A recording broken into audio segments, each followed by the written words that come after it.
नमस्कार, आप सभी देख रहे हैं राजस्थान संवाद।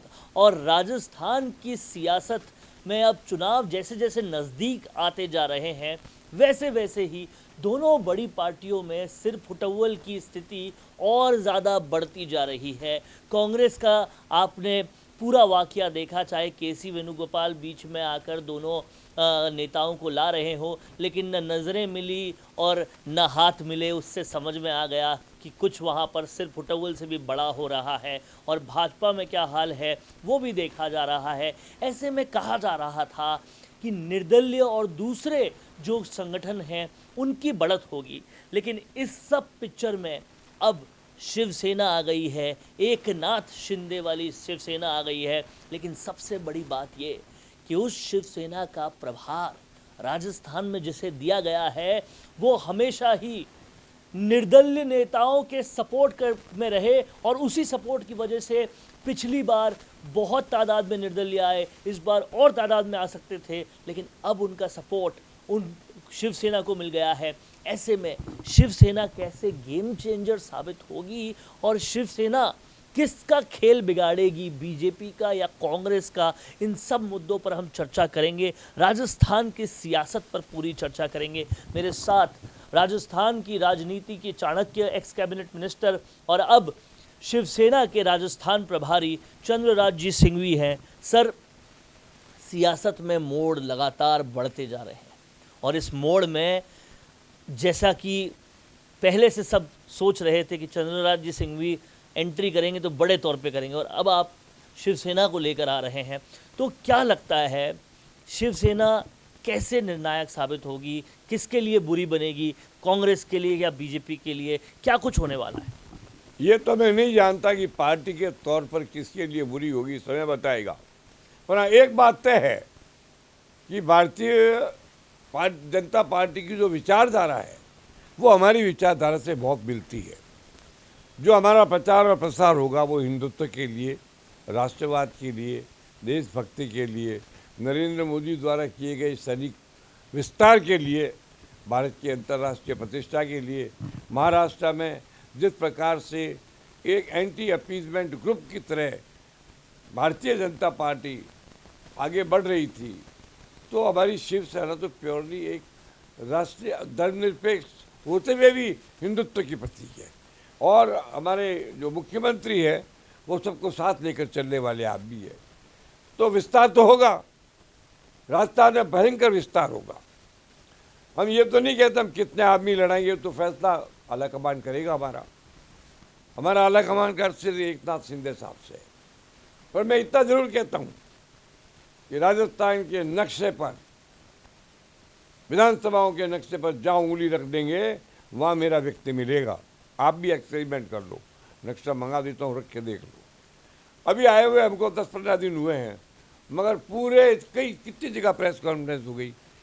जोधपुर की प्रेस कॉन्फ्रेंस में 40 पत्रकार थे और ज़बरदस्त चली, वो खूब फैली और विस्तार हुआ। हम एक बात जानते हैं, बाला साहब ठाकरे साहब का जो सिद्धांत था कि मरते दम तक हम हिंदुत्व और राष्ट्रवाद को नहीं छोड़ेंगे, उस पर हम कायम रहेंगे, इसकी पालना करते हुए तो कांग्रेस का बहुत बड़ा नुकसान होगा। कहीं टकराव हो सकता है, बात का भी हो, वो आपस की बात उनके जैसे अभी आज आया अखबारों के कि एनडीए का पुनर्गठन हो रहा है।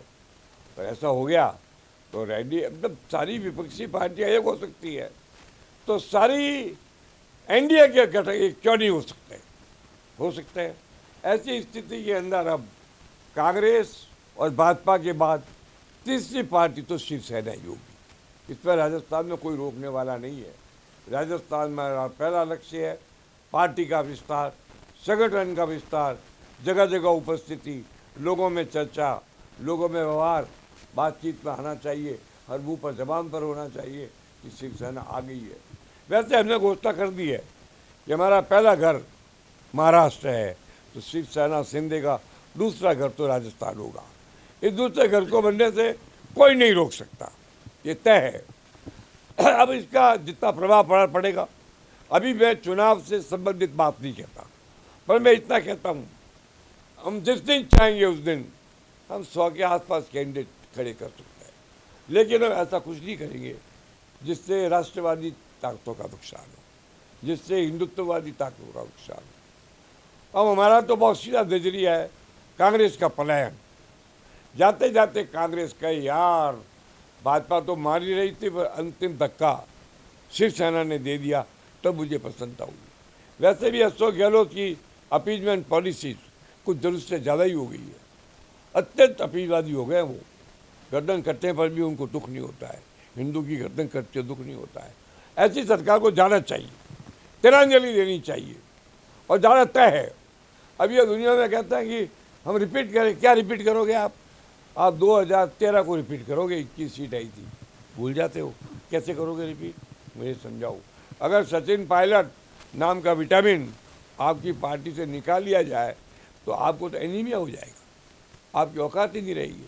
हाँ है, जब तक सचिन है तो कुछ जिलों में है प्रभाव। फिर भी मेरा ये मानना है, जैसा मैं रोज़ कहता आया हूँ कि कांग्रेस गहलोत के नेतृत्व में अगर चुनाव लड़ती है तो 25-26 से ज़्यादा सीटें नहीं लाएगी, इसमें कोई शक नहीं। लेकिन सचिन पायलट मिल जाता है तो ये सीटें की संख्या 40-50 तक हो सकती है। राज तो फिर भी भारतीय जनता पार्टी का बनेगा, ऐसा मेरा मानना है। हमारा सहयोग होगा वो हम देंगे, पर हम सहयोग के लिए रिक्वेस्ट नहीं मांगते, हम इसलिए सहयोग करते हैं पार्टी को नहीं सहयोग, विचारधारा को सहयोग करते हैं।